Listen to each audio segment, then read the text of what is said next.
P.R.O.P.S, presenting real, original, powerful stories. Hi, I'm Thomas Coughlin. I'm a senior environmental science major at UMass Amherst, and this is my talk, You Are Enough. Last September, my friends and I made a huge banner for the climate strike, and we put it out on the central graffiti wall with industrial glue. It took all night. And then the next morning, we were in Frank, and we looked out and we saw that someone had painted over our mural with their own graffiti saying, "Climate change is propaganda." I know. And that, in the past, might have been something that made me doubt myself, something that went so contrary to what I was saying. They painted over our mural. But it didn't. It really didn't. Because I had a group of friends with me to support me, and I was sure of myself. I went to the climate strike and I mentioned that someone had done that, and that got everyone all fired up. And we said, obviously, no, it's not. And then we talked about science and had a great time. I think it's sometimes easy, especially when you have a good support group and when doubt is coming from someplace outside of you and you can really pinpoint where it's coming from, to say, no, of course not. I believe in myself. I believe in my convictions. But then sometimes I still feel self-doubt, or I still feel bad about myself, and it's seemingly without a source. There's no one who's so specifically making a mural like that or telling me that I can't do something, and I still feel it.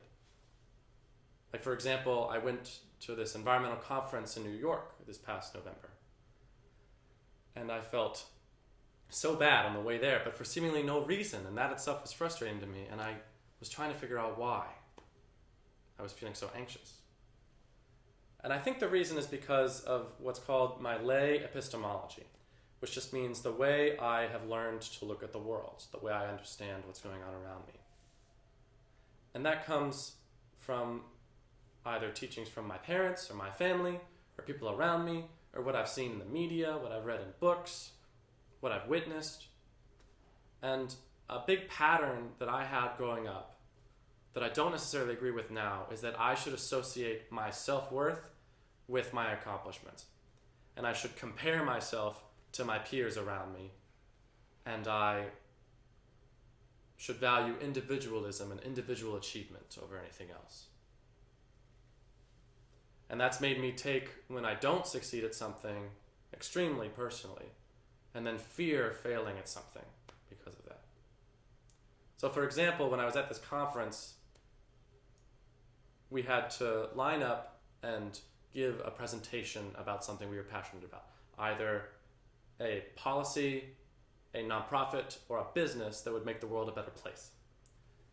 And at first I was going to talk about this policy on combined sewer overflows that I learned about in an environmental policy class, and that was that. But I wasn't going to do it because I was passionate about it. I really wasn't. I just knew a lot about it from the class, and it seemed to me like the kind of thing that someone would talk about at this. And as people were giving their presentations, that confirmed that.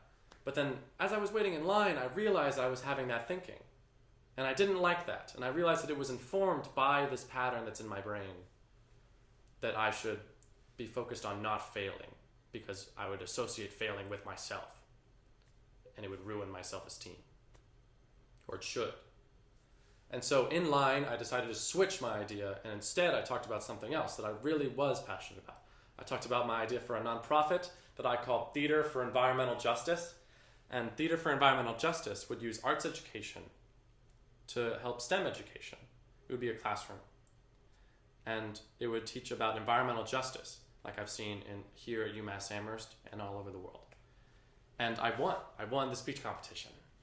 And that felt good, but not because I felt like I was comparing myself to the people at the conference, but because they voted me the winner. And it felt like I had found my group, I had found my people. This was a conference full of students in colleges, mostly state colleges from all over the country, from Texas and Wyoming and Florida and New York and Connecticut and Washington and Hawaii and South Dakota, people from indigenous communities, people from different racial backgrounds, people from different socioeconomic backgrounds, international students. And I was the only person from Massachusetts, and it was so wonderful to feel like I was part of a group and I had something to bring to that group and share with everyone, and then to learn from everyone else. It was truly a wonderful time. And I wasn't comparing myself to anyone else, and that was bringing me happiness. I think all of us feel self-doubt. And my solution, when I do, is to take a step back and think about why I feel that. What have I learned that's making those thoughts come into my mind? And usually it's from something around me that I don't necessarily agree with. A lot of small signals in the world from media or my parents or my school that maybe aren't malicious in their own right, but add up to something that I don't agree with. And it takes time to realize that and realize how that's influenced my thinking and then think around it. I'm very lucky to have a group of friends, the group of friends that I made the mural with for the climate strike, who are supportive to me, and I feel like I'm in a collaborative group that's super healthy. I feel like I'm enough when I'm with this group. I feel like I contribute. And so whenever I feel self-doubt, I remember that my skills and my successes have gotten me where I am today. And I always remember that I am enough. Always remember that you are enough. Thank you.